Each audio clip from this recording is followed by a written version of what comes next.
That's okay, we'll make them up. Let's sing. Now? Why not?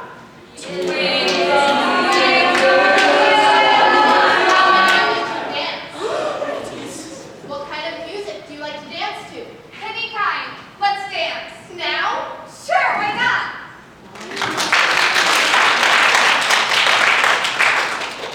How many of you like to act in plays? How many of you know how to play a musical instrument? How many of you like to write poetry? How many of you know how to read and write and count? Just next up now. Ask those same questions on a college audience. When you ask college students if they can draw or sing or dance or act, they will raise their hands. But more often than not, they will qualify their responses with their limitations. I play piano, but not that well. My mom made me. I only dance to rock and roll. I only sing in the shower. I only draw conclusions. When asked why the limitations, college students answer, I don't have any talent. I haven't done any of that stuff since about the 3rd grade. who has the time? That's not my nature. You can imagine the same response asked of an older audience. Hey, food? Yes, it's food. Whatever happened between kindergarten and now? Whatever happened to yes, of course I can. I've become so caught up in my grown-up stuff. I think I've lost some spontaneity. It seems I've lost perspective on living life. Every day, at my job, my family. But I'm discovering all I really need to know. I learned in kindergarten how to be. It's the sandbox, code of ethics. Not some grad school mumbo jumbo that's had the greatest impact on me.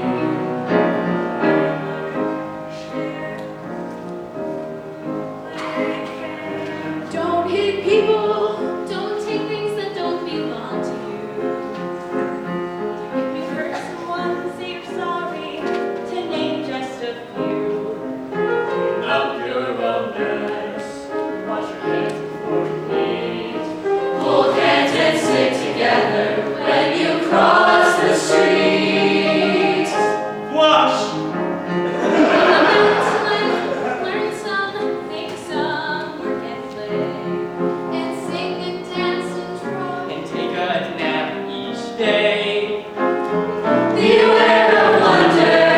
Think of the seed in the paper cup. Who knows why the root goes down and the plant goes up? All like that. And It's just not as that the seed seed the of mouse to be and the goldfish will all die someday. Well, so will we. Remember the first words you learned in your Dick and Jane book. The biggest, most important word of all. Look. Everything you need to know is in there somewhere. From the golden rule to basic sanitation. Really, I have known these things all my life. Maybe that, well, that's another conversation. These items to our government.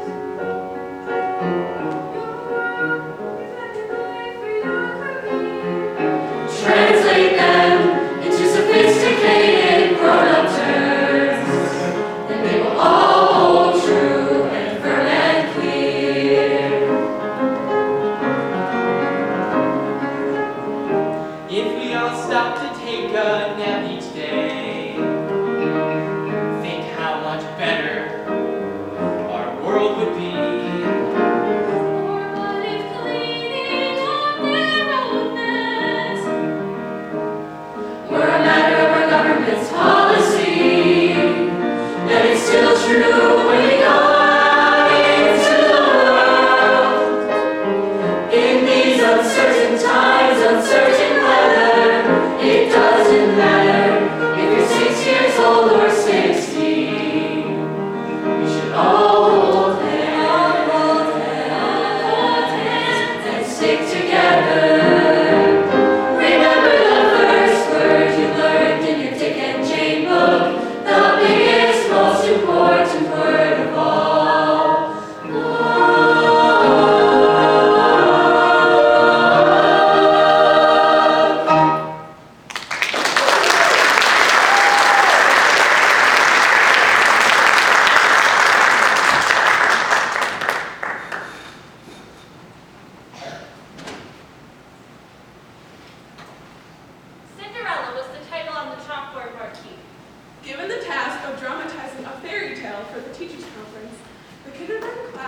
lesson on the classic old rag Sturgis story. Cinderella.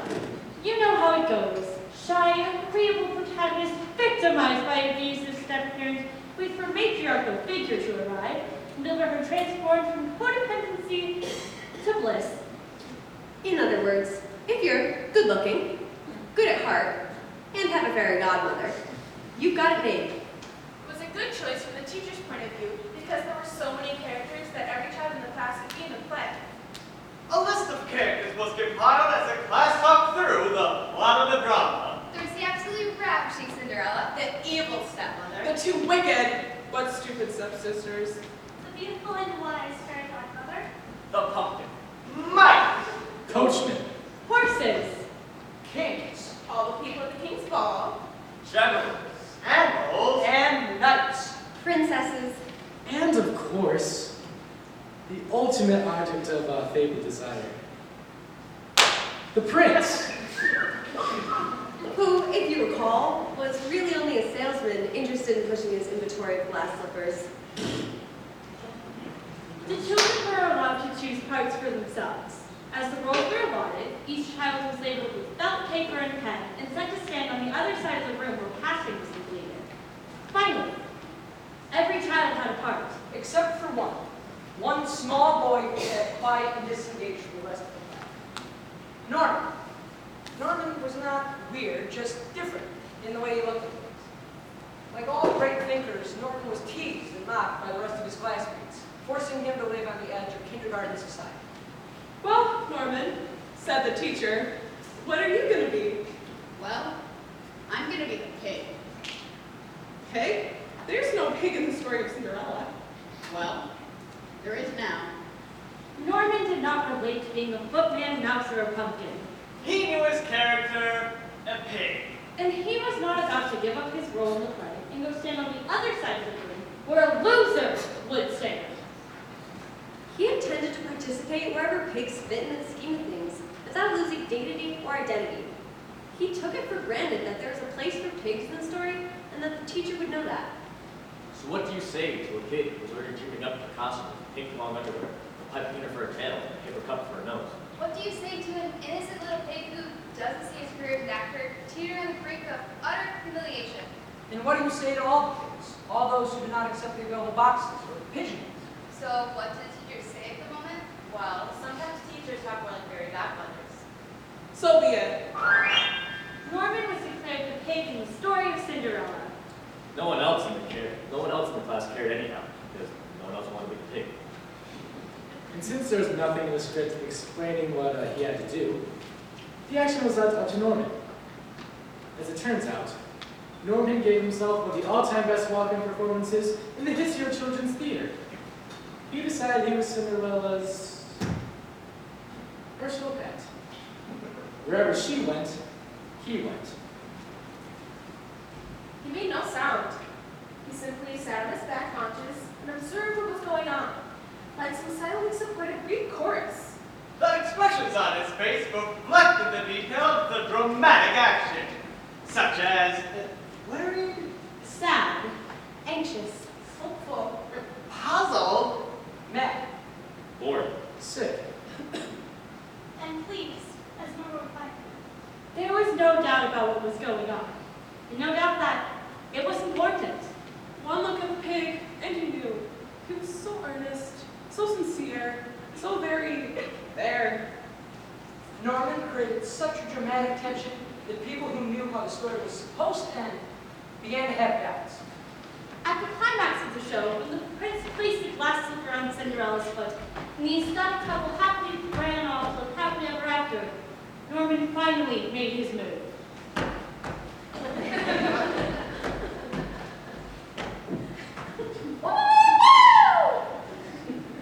He went wild with joy, dancing on his hind legs and barking like a dog.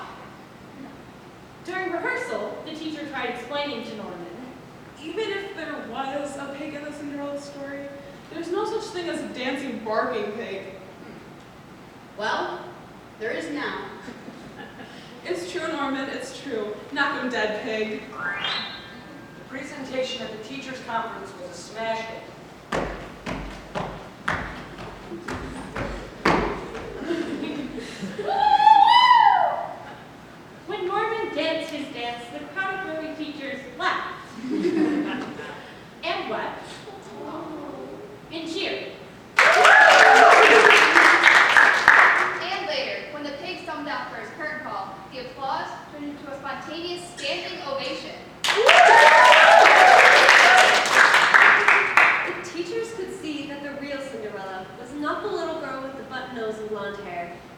met Norman, the dancing barking pig. And they knew that the real fairy godmother was not the child waving her magic wand, but the teacher, standing, weeping in the winds. Kindergarten teachers, no magic when they see it. Well, the kindergarten class was asked to perform their highly acclaimed projection of Cinderella multiple times. Sometimes the teacher would have to explain what it was about the show that was so unique. It has a pig in it, you see? Oh, really? Yes. The star of the show is a dancing barking pig. But there is no dancing, barking pig in Cinderella. Well, there is now.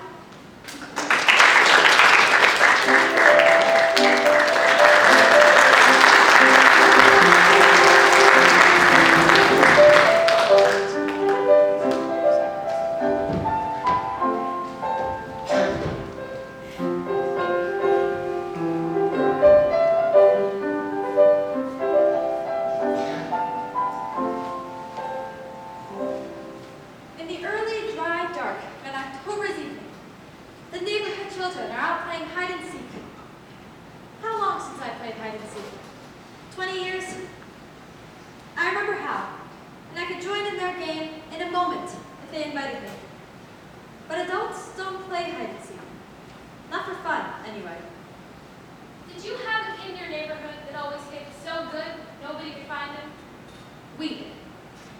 After a while, we would give up on him and go off, leaving him to rot wherever he was. Sooner or later, he would show up all mad because we didn't keep looking for him. And we'd get mad back because he wasn't playing the game the way it was supposed to be played. There's hiding and there's finding, he'd say. And he'd say it's hide and seek, not hide and give up. And we'd all yell about who made the rules and who cared about who anyway, and how we wouldn't play with him anymore if he didn't get things straight, and things like that. Hide and seek, and yell. No matter what, though, the next time he would hide too good again. He's probably still hiding somewhere, for all I know. This neighborhood game goes on. And there's a kid under my front window, hiding in a pile of leaves. He's been there for quite some time now. Everybody else has already been found, and they're about to give up on him over at the base. I considered going out to the base and telling them where he was hiding. And I considered setting the leaves on fire. Finally, I just yelled, "Get found, kid!" It's hard to know how to be helpful sometimes. A man I know found out last year he had terminal cancer. He was a doctor and knew about dying, and he didn't want to make his family and friends suffer through that with him. So he kept a secret, and he died. Everyone said how brave he was to bear his suffering in silence, but privately his family and friends said how angry they were that he didn't need them. He didn't trust their strength. And they were hurt that he didn't say goodbye. He hid too good. Getting found would have kept him in the game. Hide and seek, grown-up style, wanting to hide, needing to be sought, confused about being found. Well, better than hide and seek, I played a game called Sardines. Now the person who's it goes and hides and everyone else goes looking for them. But when they find them, they don't let anybody else know. Instead, they get in and hide there with them. Pretty soon everybody's hiding together, all stacked in a heap like a pile of puppies. And then somebody giggles. And then somebody laughs. And everybody gets found. By the sound of laughter, everybody gets found.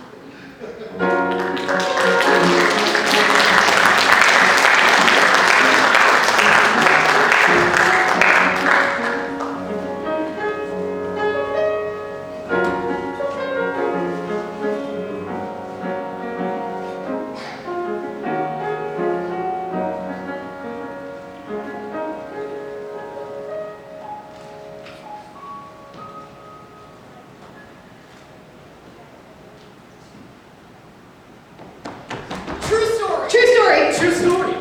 Larry Walters. Our hero. Larry Walters is a truck driver.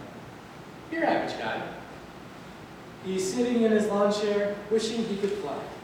For as long as he could remember, he wanted to be up, to ride the sky, somehow. But he was never going to pilot a plane, and hang gliders looked too dangerous. So he spent most of his summers sitting in his old aluminum lawn chair, the kind with the webbing and ribbons. Our next chapter takes place on July 2nd, 1982, and appears across televisions and newspapers across the country. There's old Larry Walters, up in the air over Los Angeles, flying at last. Really getting up there. He is still sitting in his lawn chair, only now it's hooked up to 45 helium-filled surplus weather balloons. Larry has a CB radio, a 6-pack of beer, some peanut butter and jelly sandwiches, and a baby goat to pop the balloons to come down. And instead of flying just a couple hundred feet over the neighborhood, he shot 11,000 feet, right to the approach corridor of the Los Angeles International